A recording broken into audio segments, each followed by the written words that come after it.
GTM star চ্যানেলের বিশেষ নিবেদনটি শোনার আগে আপনাদের প্রিয় চ্যানেলটিকে শুধুমাত্র একটা সাবস্ক্রাইব করে রক্ষা করবেন। আজকের বিশেষ বিষয়, মেট্রো পরিষেবার মাধ্যমে গ্রাম বাংলাকে সরাসরি কলকাতার সঙ্গে যুক্ত করে যোগাযোগের বিপ্লব ঘটালো নরেন্দ্র মোদী। যেন এক লহমায় সারা বাংলাকে কলকাতা শহর বানিয়ে দিলেন তিনি। শুনুন বিস্তারিত। সারা বিশ্ব যা দেখেনি, নরেন্দ্র মোদীর হাত ধরে পশ্চিমবঙ্গ তাই দেখল। একটা গোটা হুগলি নদীর তলা দিয়ে ট্রেন চালাচ্ছে অসম্ভবকে সম্ভব করা নরেন্দ্র মোদী।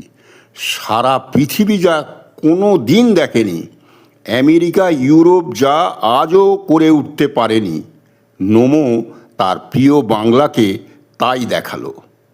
হাওড়া থেকে হুগলি নদীর তলা দিয়ে 3 মিনিটে ধর্মতলা স্বপ্নেও ভাবা যায় না।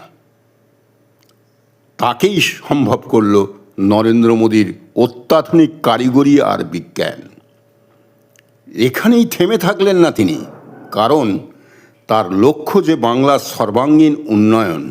তাই তিনি এবারের পুজোয় গ্রাম বাংলার মানুষকে তার উপহার হিসাবে যা দিলেন, ভারতবর্ষের অন্য কোনো রাজ্যকে দেননি আজ পর্যন্ত।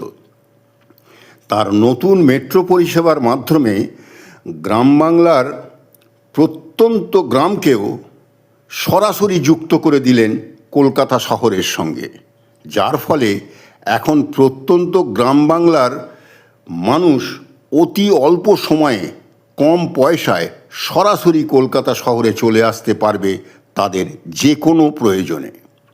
এই সব দেখে অন্য রাজ্যের মানুষ বলতে শুরু করেছে, বাংলা হাজার গালাগালি দিলেও বাংলাকেই উনি আমাদের চেয়ে বেশি ভালোবাসেন। হ্যাঁ, কথাটা একদম ঠিক, কারণ এটা যে বিবেকানন্দের বাংলা, আর তিনি যে তার একমাত্র আরাধ্য দেবতা। তাই বাংলা তাকে না দেখলেও তিনি বাংলাকে দেখবেন না, এটা কখনো হতে পারে? তাই 2026-এর ভোটটা কাকে দিলে বাংলার সর্বাঙ্গীন উন্নয়ন হবে, এবার বাংলার মানুষকেই তা ঠিক করতে হবে। শুধু একটা সাবস্ক্রাইব করে আপনাদের প্রিয় চ্যানেলটিকে রক্ষা করবেন, এটাই আমার বিশেষ অনুরোধ রইল আপনাদের সকলের কাছে। ধন্যবাদ।